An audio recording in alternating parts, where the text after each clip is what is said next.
Hello guys, good morning. Charon. Hello guys, good morning, good evening, good afternoon. Anyway, let's do time check first. Time check. It's 4:28 in the morning. O, nagtataka kayo. Bakit ang aga-aga naman gising ako? O, syempre, 'di ba? Mag-get ready tayo para sa ating work. Anyway, ano ba ang aking ginagawa when I wake up? Of course, pagising sa umaga, tayo ay maghilamos ng mukha, tanggalin ang ating mga muta-muta. Ayaw, di ma! Today, may narinig akong noise. Today, samahan niyo ako kung ano ang ating babaunin sa trabaho. Honestly, guys, I don't know kung ano ang babaunin ko sa trabaho. Wala akong maisip. Pero, ang aking emergency, ang iniisip ko, mag-sandwich na lang tayo. Bawas rice din, di ba? So, ano lang, guys, naubos na yung ham ko dito. Yung anak ko, naubos na niya. Wala talaga akong wow! Tignan nyo guys yung frozen ni Mister. Mag-steak ata kami mamaya. Ha? Steak? Steak! Ang bala ko pala guys, today, I will bring my DJI Osmo Pocket 3 at work. Tignan natin yung ano niya ngayon. We'll see how that thing gonna work. Pero bala ko siyang dalhin. Kaya lang, hindi ko pa na-experience yung low light video. Dahil hindi ko alam ang baon ko sa trabaho. Wala akong maisip. Ay, nako. Bukas ng fridge. Ang tagal ng fridge. Kasi muna na naman tayo. Baon na lang tayo ng tinapay. I don't even know anong gagawin ko dito. Pero bago ang lahat, gawa muna tayo ng kape. Pero hindi ako magkakape-kape. Mag-aano lang tayo. Mag-hot choco.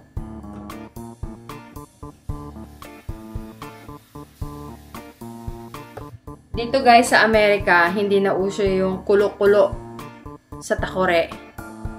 Microwave na lang ang gagawin natin.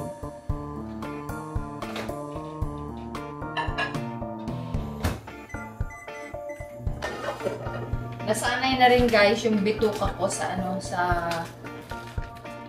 sa kulo. Tapos hot choco, Swiss Miss chocolate. So anyway,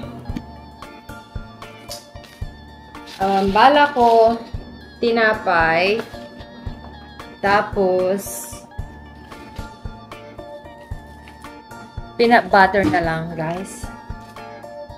Peanut butter. Ayan. Para may ano lang tayo, may pangtapal sa bituka natin. Okay, hindi pa siya expired. Guys, meron akong ugali. I have an attitude now na every time kakainin ko or iti-take ko yung gamot, may ugali na talaga ako guys na chine-check ko palagi yung expiration date. Kasi may ugali si Mister na tawag nito,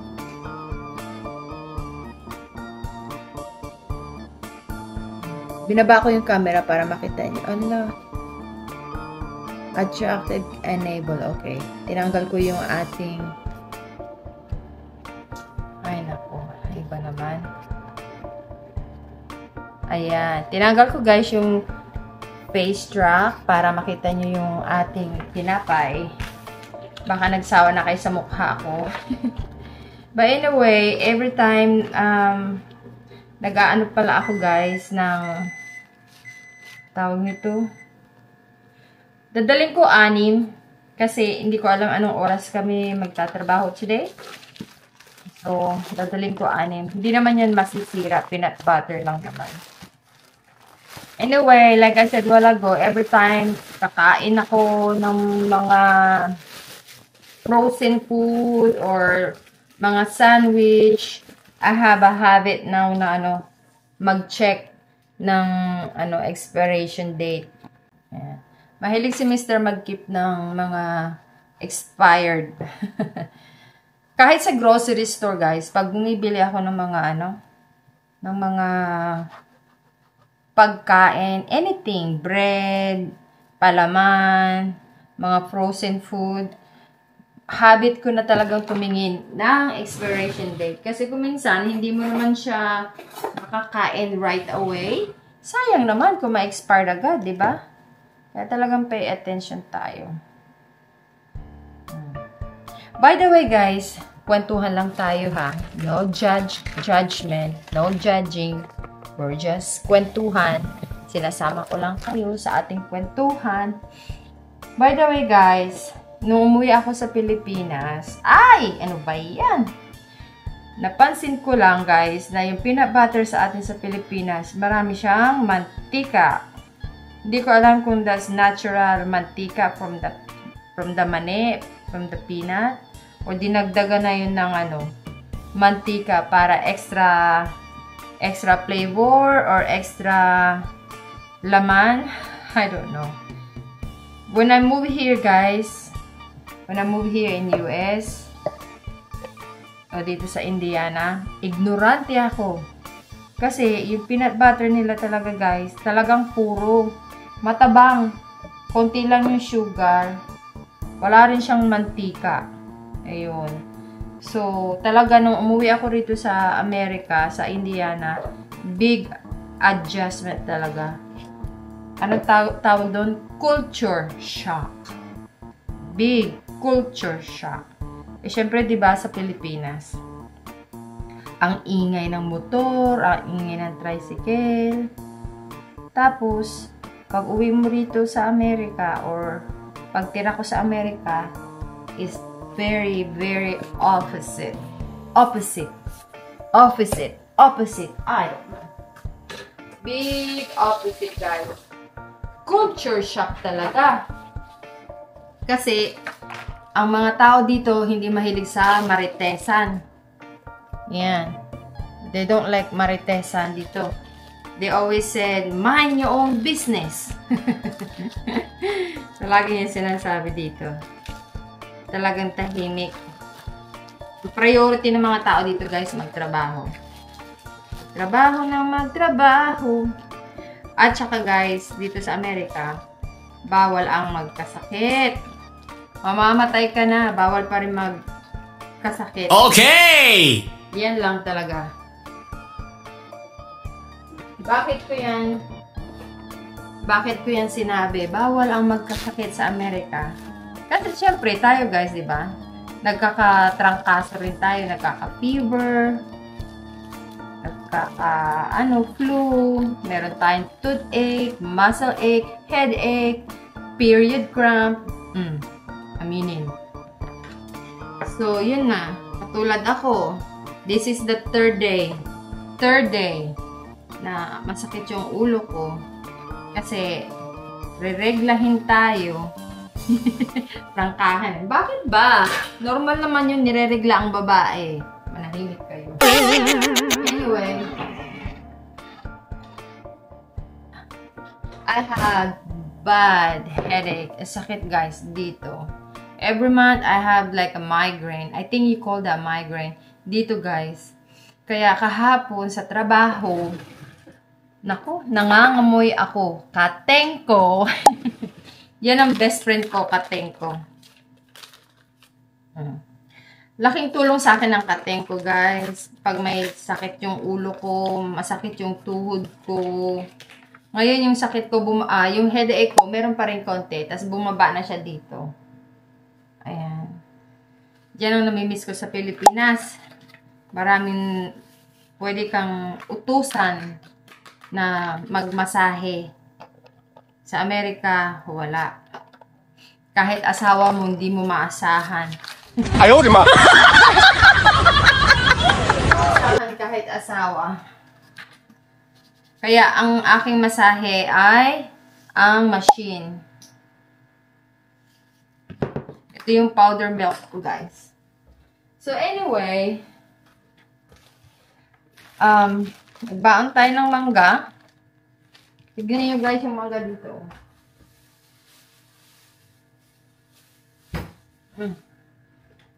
Tignan niyo yung kamao ko. Ang laki ng mangga. Di ko alam kung anong tawag sa mangga na to. Galing ito sa Mexico. Yan. So, ang baon ko, peanut butter sandwich, mangga, magdala tayo ng bagoong, magagalit yung mga Amerikano sa trabaho, bahala sila sa buhay nila. Tapos, baka, hindi ko alam kung ano pang makakalkal ko.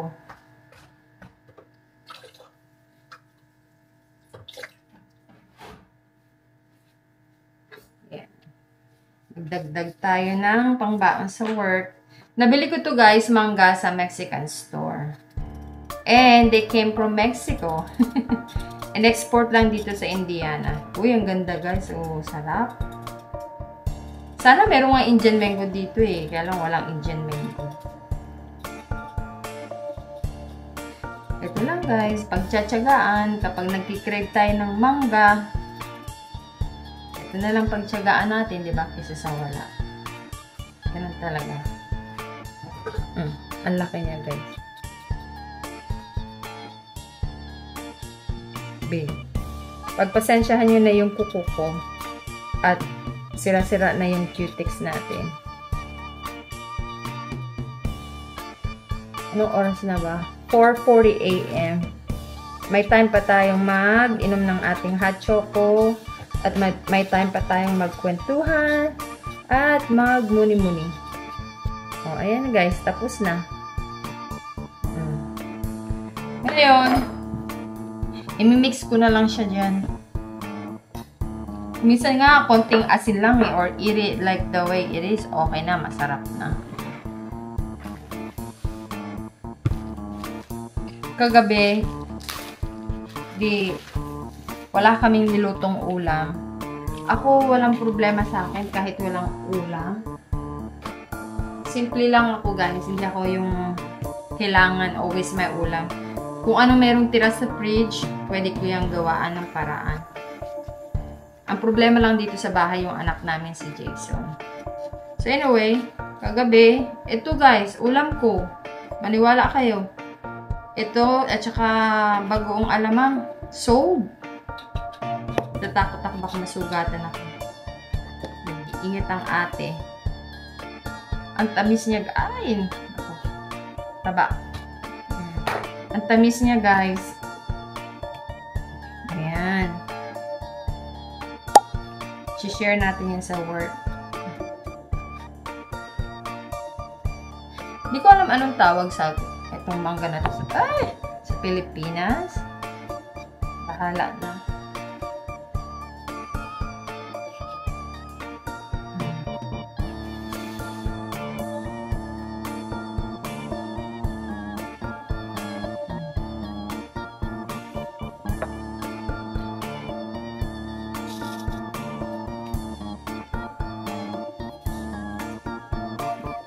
Hindi siya talaga yung sasabi mo na sarap ng mangga katulad sa atin.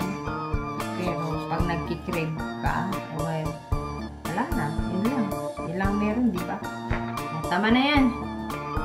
Ngayon, linis na tayo. Tapos pag-isipan ko pa ano yung ibabaon ko.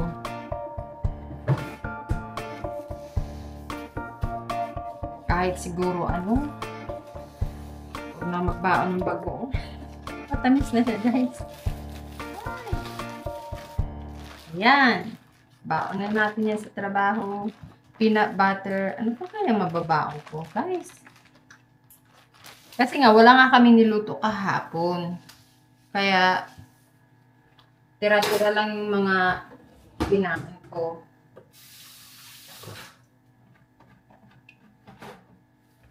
Ano kaya?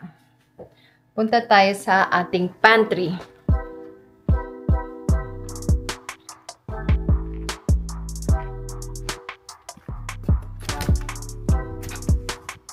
Madilim dito, guys.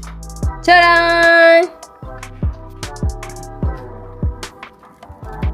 Anong meron sa pantry? Wala. Wala tayong makita sa pantry. Hot dog. No. Don't feel like eating hot dog. Oh, star margarine. Pwede bang kainin ng star margarine? No. Oh, may egg roll pa dito. Ito na lang. Oh. Frozen dumpling. Diba sinasabi ko sa inyo? Inikot ko na yung camera. Diba sabi ko sa inyo? Kanina we talk about it. Every time I'm buying frozen food, I have to check the expiration date. Oh, one of the example. Frozen dumpling.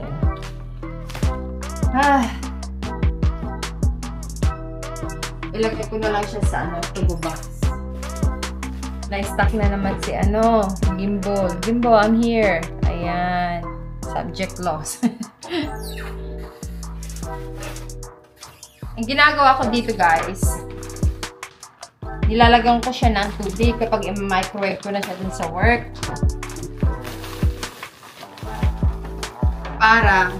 Parang steam na rin siya. Ito, okay na to. Makasurvive na ako nito. Ilang piraso to? 2, 4, 6, 8, 10, 12, 16. Ang dami. Ayan. Hindi naman ito makakain lahat. 3, 6, 9, 12. Tama na yan, 13. O, ayan. Meron na tayong pang snack-snack. Makakaraos na tayo. Makakaraos na rin tayo.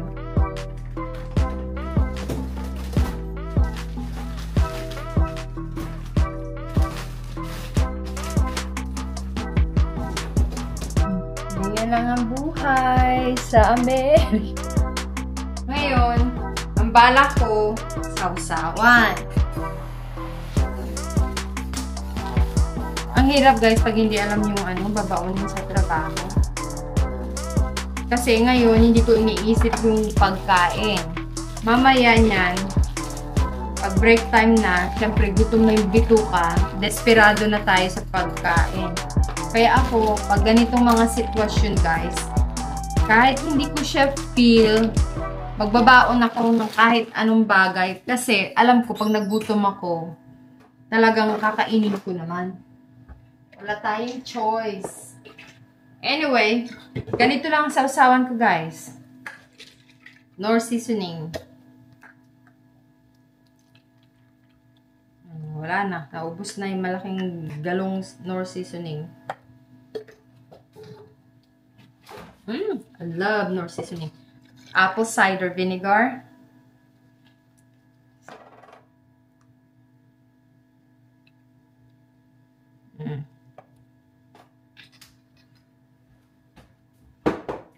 Tapos, yung sweetness ko, gamit ko, honey. Ayan. Honey, guys. Ginagamit asukal.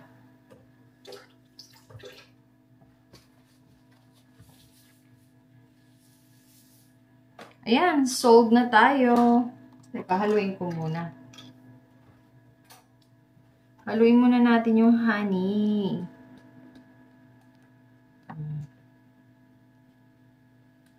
By the way, guys, malapit na yung Oktoberfest fiesta dito sa amin, sa lugar namin. Ngayon, isasama ko kayo. Isama tayo, kakain tayo, maglalakad tayo. Sa tingin ko, guys, ang Oktoberfest ngayon warm. Kasi, usually, yung Oktoberfest malamig. Pero sa tingin ko, parang warm ngayong taon. I mean, hindi siya yung warm na mainit. Kumbaga, chill. Kasi kung minsan, guys, yung Oktoberfest dito ay talaga namang malamig. Lalo na pag sa gabi, talagang magsusuot ka na ng thick jacket. Mangangatog ka na. So, ito ang baon natin for today. Chicken dumpling. Chicken frozen dumpling. Baon natin yan.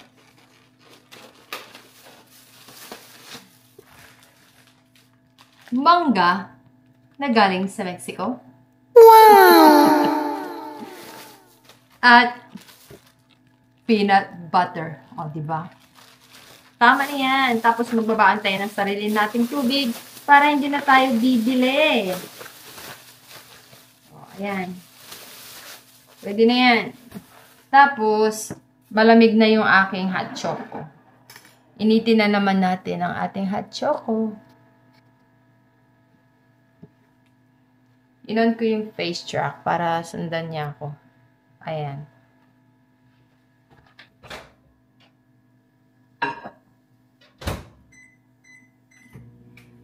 By the way, guys, umiinom ako ngayon ng gamot. Teka, ano ba yung naisip ko? Sabi ko may bibit-bitin pa ako. Nakalimutan ko pa. Nakalimutan ko na naman. But anyway, I think that's it. I don't know.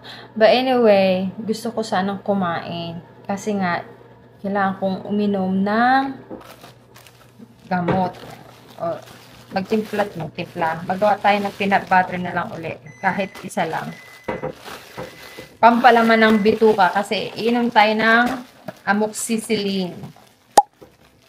Dahil yung ating ipin, ay Diyos ko Mariosep. Nagkaroon tayo ng problema sa ipin. Pagtsagaan natin yung tinapay. Ubusin na rin natin itong peanut butter. Ayan guys.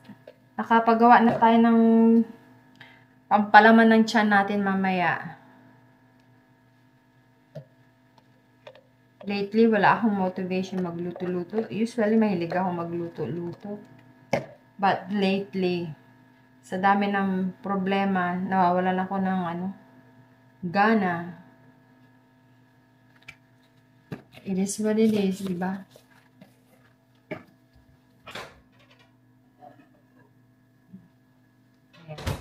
Mainit na yung ating hot chocolate. Wala akong lipstick. Meron akong lipstick pala. Ano lang siya, light pink. So, I think I'm good.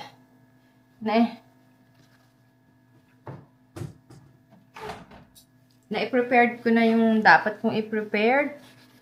Lipat na tayo sa ating favorite na couch.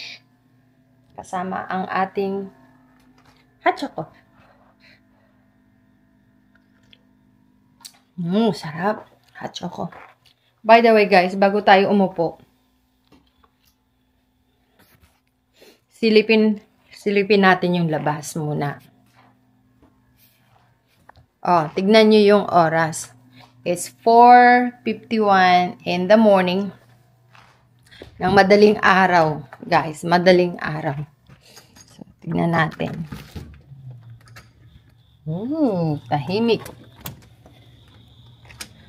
Okay guys, nandito tayo sa labas ngayon. So anyway, ang maririnig mo lang kuliglig. Wala kang makikitang tricycle. Ang tahimik. Tignan nyo guys. Ayan. Tulog ang mga kapitbahay. Diba? Sabi ko sa inyo eh.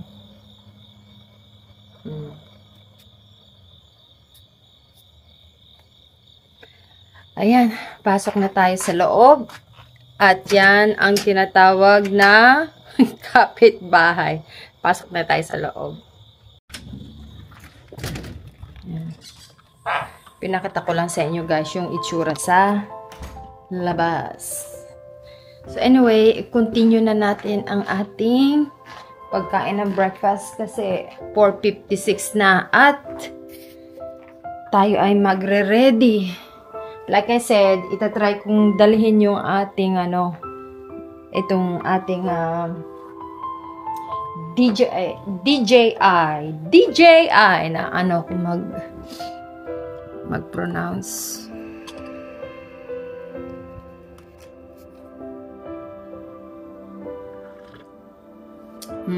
Sarap. isisingit ko lang. Magkwentuhan tayong kaunti. It's kinda sad that nakakalungkot din yung mga kaibigan mo na katrabaho mo ng ilang taon, tapos nag-decide silang mag-quit sa trabaho. Yes. Yung ating vlog kasi dati, di ba? I used to do American Trying Filipino Food. So, nagdadala ako ng mga Filipino food. Pinapatry ko yung mga Amerikanong co-workers ko. But anyway, that's a good experience na memory ko para sa kanila. We have fun. We enjoy those We enjoy those moments. Para sa akin, yung experience na yun, masaya. Kasi yung mga negative feedback and positive feedback, yung mga reaction nila sa mga Filipino food, I appreciate it. I mean, I don't expect my American coworker to say like, oh, ang sarap ng Filipino food. Kasi syempre, di ba, iba-iba naman tayo ng panlasa. At saka tayo, lumaki tayo sa Filipino food. Sila talagang raw or walang filter yung mga comment nila kasi first time nilang na-try yung Filipino food. Na-appreciate ko yun. It's either yung comment nila hindi masarap or masarap. Kahit ano, I appreciate it. But, story short, nabubulol ako guys. Sad kasi yung iba po nag-quit ng work. Yes. Nag-quit sila ng work or nag-apply sila sa ibang company. Kasi nga, lately, yung work natin sa ating pinagtatrabahuhan ngayon, slow down. Mahirap makapag-provide ng budget sa pamilya. Kasi alam niyo naman dito sa Amerika, hindi libre po dito, bayad lahat. Puro bayad. Yep, bayad sa Amerika. So, palaging bulol. I miss those co-workers. But, you know what? Like I always said, it is what it is, diba? Ganun talaga. Nakakalungkot, pero masaya tayo para sa kanila.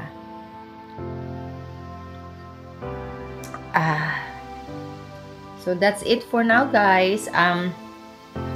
Tignan natin yung ating next na gagawin. Magbablog tayo. Sasama ko kayo sa aking pagdadrive papuntang trabaho.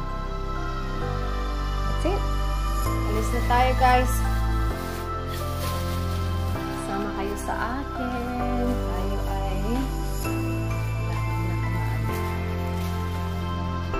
hindi na ako makita. Hinatay ko na kasi yung ilaw. Huli tayo sa work. Alika na.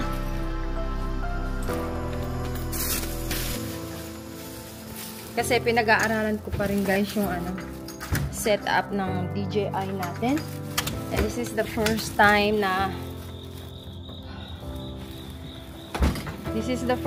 gagamitin natin yung ating DJI Osmo Pocket 3 sa low light. Ay, naku naman. Sana makita nyo yung daanan.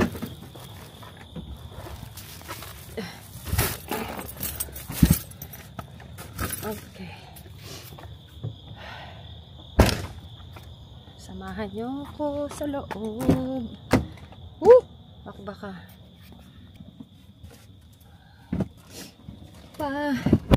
Medyo chill ng kaunti ngayon, guys. The Eastern Bartholomew Water Corporation said lagyan natin sa heater at medyo malamig. Ayan. Tignan nyo guys yung foggy. On natin. Ayoko sanang i-on yung ilaw kasi mahuli tayo ng police. O mahuli tayo ng police. Kaya lang nag-experiment tayo. Pero patay natin. Ayan. Bahala na si Batman. Ako. Ang main goal natin, hindi tayo ma-aksidente.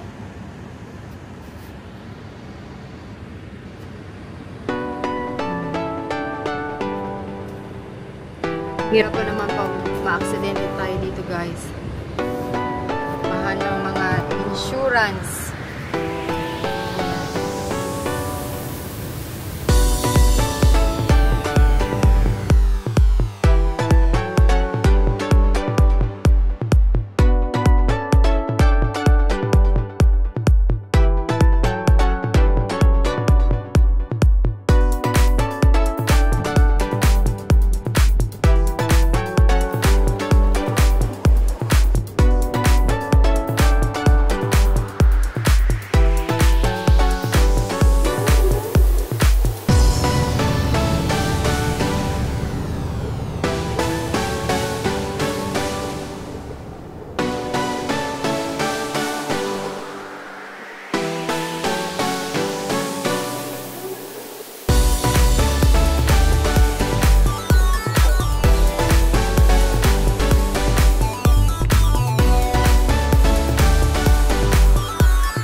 Tayo ng malapit na parking spot. Ito pala guys yung trabaho ko.